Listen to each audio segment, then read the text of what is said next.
Cześć kochani, w dzisiejszym odcinku mojej hardtailowej serii zobaczycie zjazdówkę, która nie jest hardtailem, ale prawdę mówiąc zawieszenie to działa tak jak hardtail, czyli prawie nie działa i wrażenia z jazdy są jak na BMX-ie, po prostu podziękowania dla właściciela tego roweru, dla Kuby Śruby, który udostępnił mi to cudo do tego filmu.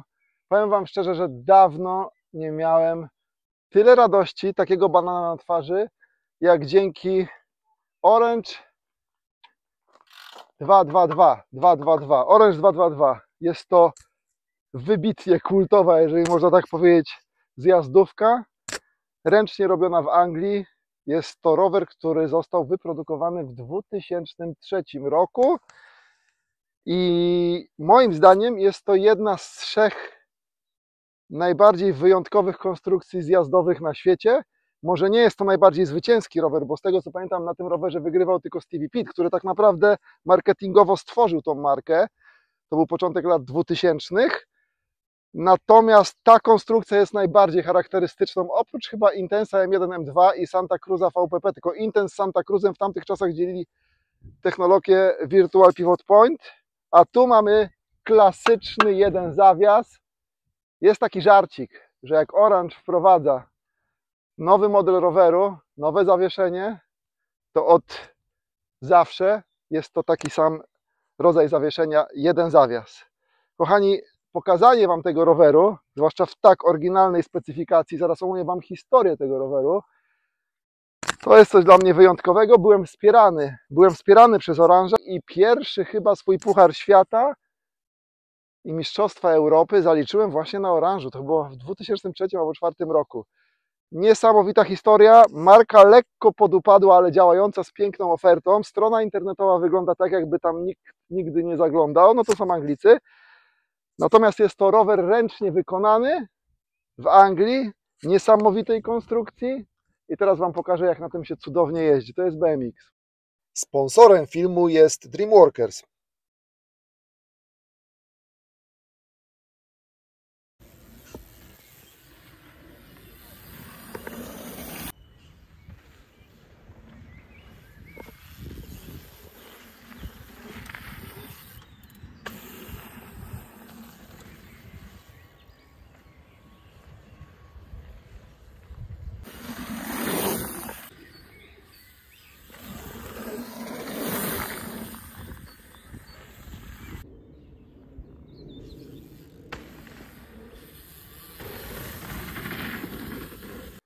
Zacznijmy od tego, że osobą, która doprowadziła do tak perfekcyjnego stanu, z zachowaniem wielu detali, z pomalowaniem tego roweru, z wyprodukowaniem od podstaw naklejek, potem je pokażemy, bo dbałość o szczegóły przy tym rowerze to jest mistrzostwo świata, to jest zasługa Kuby Śruby. Tutaj wjeżdża link do jego Instagrama. Kuba jest świetnym riderem, ma piękny styl na rowerze, ale do tego jest coś rzadko spotykane. Fascynuje się mechaniką rowerową, ale jest estetą. On całkowicie kuma i czuje smak, dlatego ten rower wygląda tak jak wygląda, bo za stworzenie jego odpowiedzialny jest Kuba. Kuba, raz jeszcze dziękuję za to, że użyczyłeś mi takie cudo do latania i do nagrania tego filmu. Historia tego roweru jest bardzo ciekawa. Słuchajcie, kiedyś wspieraliśmy taki malutki team downhillowy, to było początki lat 2000, 2005, 2007, kończyliśmy wtedy tą współpracę, zaczynaliśmy w 2004. Wspieraliśmy mały team zjazdowy z Wrocławia. Byliśmy dystrybutorami klocków hamulcowych zejdź zjazdowych, to w ogóle było petarda. I ten rower należał do Adama Atski, Ziutek DH ze Świdnicy. On był biały. Zaraz wiadomo zdjęcia. I słuchajcie, ten rower potem trafił do jednej osoby z Wrocławia po karierze zjazdowej Ziutka, Adama. I potem Kuba go gdzieś znalazł. Rower miał kilka mikropęknięć. Tutaj wspaniała praca w kilku miejscach. SFR, kolega z SFR jest prawdziwym fachowcem, więc nie boję się latać na rowerze, który został przez niego naprawiony. Kuba Śruba zrobił lakier i słuchajcie, rower, który tak naprawdę, na którym ścigał się wiele lat mój dobry w tamtych czasach kolega, którego żeśmy wspierali. Ostatnio się zresztą z nim widziałem w Świdnicy. Należy do mojego drugiego kolegi i mogę na nim finalnie jeździć. O czym wam bym chciał powiedzieć? W ogóle geometria tego sprzętu to jest nie wiem, no dzisiejsze rowery cross country są bardziej zjazdowe niż geometria tego roweru. To jest w ogóle krzesło, tu się siedzi jak na BMX-ie, jak na dirtówce, bardzo stromy przód, niezwykle wysoki bottom bracket, w ogóle oś supportu tu jest na wysokości chyba 40,5 cm, są około 26, co daje mega opcję wychodzenia na manuale, bany hopy, jest bardzo popowaty ten rower.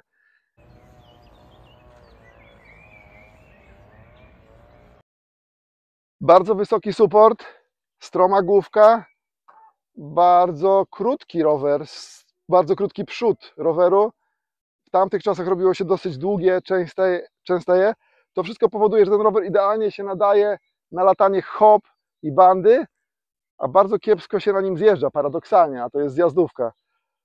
I tutaj jest temat bardzo ciekawy, czyli tylne zawieszenie. Orange od nie wiem ilu, 30 lat upiera się przy jednym zawiasie. Dla mnie to rozwiązanie jest spoko do skakania, ale ogólnie jako konstrukcja zjazdowa, no tego się już nie używa. Oni tylko w tamtych czasach tak naprawdę tego używali.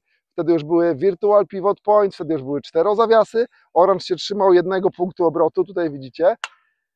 Jeden punkt obrotu powoduje to, że ten tylny wahacz musi być bardzo sztywny, ponieważ zobaczcie, jak długa jest dźwignia, jak długi jest wahacz.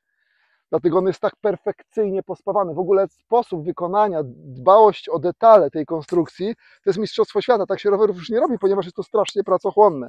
Patrzcie, jak są poprowadzone przewody. Jak jest w ogóle ten wahacz tylny, to jest dzieło sztuki. Ale bardzo duże naprężenie jest na tłok przy tym rozwiązaniu i tłok musi być bardzo wysokiej jakości, z bardzo obszerną regulacją działania. Tym charakteryzuje się jeden zawias. I powiem Wam szczerze, największą wadą jednozawiasu jest to, że przy hamowaniu on się strasznie usztywnia. W niektórych rowerach, tak jak w tym, wręcz Cię wypiętrza Cię zawieszenie. Tu jest taki patent z tyłu, to potem Wam pokażę na zbliżeniu, który ma niby tworzyć pływający tylny hamulec. No w jakiś tam sposób to działa. Natomiast co ciekawe jest w tym rowerze, że on tak zajebiście skacze. Po prostu jazda na nim jest totalną frajdą. W ogóle ten rower jest, lecimy od przodu. Bokser. Na tym bokserze Acki się ścigał w tamtych czasach. Koła, to jest w ogóle dobry temat. Te koła, obręcz waży około kilograma, opona waży około kilograma. To są opony Duro. W ogóle to jest strasznie fajna historia. To jest 3.0, to jest nawiązanie do tamtych klimatów. MTX-y 39, to jest w ogóle totalnie pancerne koła. Bardzo przyczepne są te opony i w miarę się kręcą. Co my tu mamy? Hope'y z epoki. Mono, Mini 4, z tego co pamiętam. Kierownica Mostek Fan. Akcencik to jest właśnie stylóweczka Kuby Śruby. Piękny number plate Audi. Number plate Audi musi być w europejskich rowerach, chociaż Audi jest z Ameryki, ale jakby to na przykład był Intense, to musi być number plate wtedy D, czyli THE, Toby Enterprise Tony Henderson, Toby Henderson Enterprise. Ten Audi pasuje bardzo do oranża. Słuchajcie, lecimy dalej. Piąty element. No, była bania kiedyś straszna na te zawieszenia. Z tego co wiem, to już ich nie ma, ale ten tłok się da mega ustawić. Teraz żeśmy go z Kubą tak ustawili na hopy, że fajnie powoli odbija, ma dużą kompresję. Bardzo fajnie to działa. T-Tech z epoki siodło. Słuchajcie, FireEye, sztyca.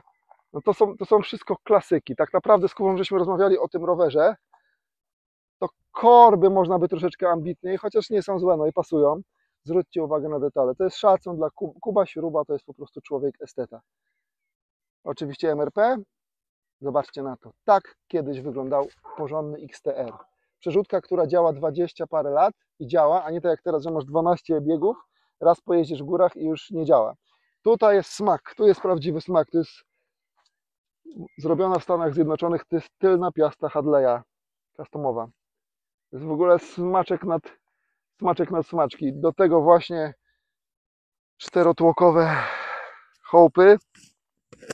Ten rower waży w tej obecnej konfiguracji, o tym wcześniej mówiłem, to ma pomagać przy hamowaniu, działanie tylnego zawieszenia wspomagać, uniezależnić od hamowania. Słuchajcie kochani, ten rower waży 21,5 kg. Tu jest też patent, Wam pokażę, że jest powietrze. Oryginalnie to była sprężyna.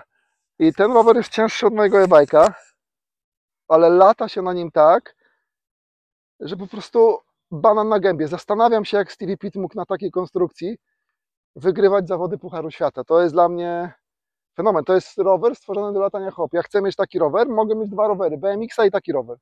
I to wszystko co na czym bym jeździł. Słuchajcie, co jest ciekawe w tym wszystkim, że te dzisiejsze rowery enduro rowery cross country zawieszone są dużo bardziej zjazdowe niż ten rower, dzisiejsze nowe rowery. Co jest ciekawe, że dzisiejsze rowery enduro są tak dobre, że one same jeżdżą, że tak naprawdę patrzysz, jedziesz przed siebie i tam wszystko działa, wszystko klei, a ten rower bardzo, ale to bardzo dużo wymaga od ridera. On wymaga po prostu doświadczonego szofera. I teraz widzę takie porównanie ze starymi samochodami i z nowymi samochodami. Nowe samochody są dużo lepsze, mniej palą, są szybsze, są bezpieczniejsze, ale w pewien sposób, jeżeli jesteś kierowcą, który ogarnia, jesteś odseparowany od tego, co się dzieje. To jest tak samo jak na nowych rowerach enduro. Wszystko działa, zjedziesz, jesteś szybszy, jest bezpieczniej. Natomiast ten rower to jest tak, nie wiem jaki przykład wam najlepiej powiedzieć. Jeździłem wieloma fajnymi samochodami po przełęczach, ale najwięcej zabawy miałem starym Volkswagenem Polo G40, tak? Bo najwięcej czułem wszystkiego, co się dzieje na drodze. I tak samo jest tutaj, że ten rower daje niemierzalną przyjemność największą, czyli nie zmierzysz uśmiechu, nie zmierzysz banana na twarzy po jeździe, no, żaden test nie opisze ci tego. Możesz mieć sztywność, lekkość, a nie ma w żadnym zestawieniu banana na gębie. I myślę, że banan na gębie to jest najważniejsze, co w tym wszystkim jest. I ten rower znowu zrobił tak, że zajebiście cieszę się rowerami, tak jak hardtaile, to jest kontynuacja, tak jak BMX-y, po prostu jestem zmęczony tą nowoczesną technologią, tym przebierajstwem, jakimiś bzdurami, co roku nowymi standardami, bo to nie o to chodzi. Tu jest czysta radość. Pokażę wam jeszcze dbałość Kuby o szczegóły. Zwróćcie proszę uwagę na jakość i staranność wykonania detali. Oczywiście to są naklejki stworzone stricte pod ten rower, pod ten projekt. To nie są oryginalne naklejki, ze względu na to, że cały rakier jest nowy. Tak, firma Orange jest bardzo specyficzna, ale lubię tą firmę.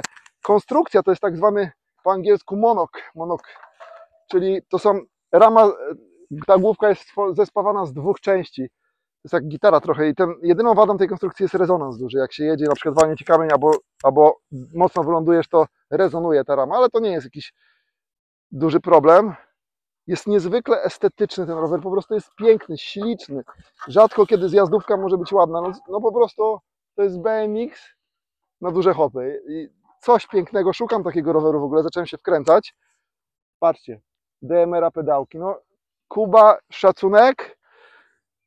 Ach, nie wiem co mam jeszcze więcej powiedzieć, idę sobie polatać. A, i taki mały akcent. Kiedyś byłem 4 lata w Rockstarze. Dopiero teraz zacząłem, że to są naklejki Rockstara. Fajnie. Coś pięknego. Słuchajcie, kochani, jeżeli macie rower, który uważacie, że jest ciekawy do pokazania, wyślijcie mi zdjęcia, filmy, pomyślimy, może coś pojeździmy razem. Natomiast można by się zastanawiać, czemu pokazuję jakieś retro bajki. No to jest zajebiste po prostu. To nie jest kolejna jakaś bzdura, kolejna jakaś ściema i kolejne w ogóle to samo, bo to wszystko jest to samo. Ten rower został pospawany przez angielskiego specjalistę, a nie przez jakiegoś niewidomego spawacza z Bangladeszu. To jest historia. To jest historia naszego sportu, naszej zajawy. Cieszę się, że mogę wam to pokazać. Dziękuję Kubie. Słuchajcie, do zobaczenia w następnym odcinku i jeszcze jest jeden temat. Zwróćcie uwagę na ten kask. Ogromne podziękowania dla Mikołaja Dreamworkers. Dreamworkers, tak jak powiedzieliśmy na początku tego odcinka, jest sponsorem tego odcinka, a ten kask ma dla mnie ogromne znaczenie. Jest inspirowany Ayrtonem Senną. Piękny Szwed z tyłu. Dreamworkers, Szwed. I co bardzo ważne, never give up, czyli moja filozofia po tym, jak złamałem kręgosłup. Fajnie, fajnie, cieszę się. Chciałbym pojechać na wielkie, wielkie hopy na tym rowerze, bo on się idealnie do tego nadaje, natomiast no, to nie mój rower jest i po prostu szkoda też takiego klasyka katować strasznie, ale szukam zjazdówki na 26, najlepiej w jedną zawiasie. Jak ktoś coś ma, dawajcie znać. Trzymajcie się, dziękuję bardzo, fajnie, jesteście super ekipą, fajny odzew jest i ten rower natchnął mnie do planu, który chcę zrealizować w tym sezonie na filmy, oprócz rowerów, ale to zobaczycie, bo w piątek mam rozmowę z fajną firmą na ten temat, czy wchodzą w to, czy nie. I to może być coś, co jest najważniejsze, czyli coś o ludziach, bo to wszystko to są ludzie za tym wszystkim. Za tym rowerem też są ludzie. Nara.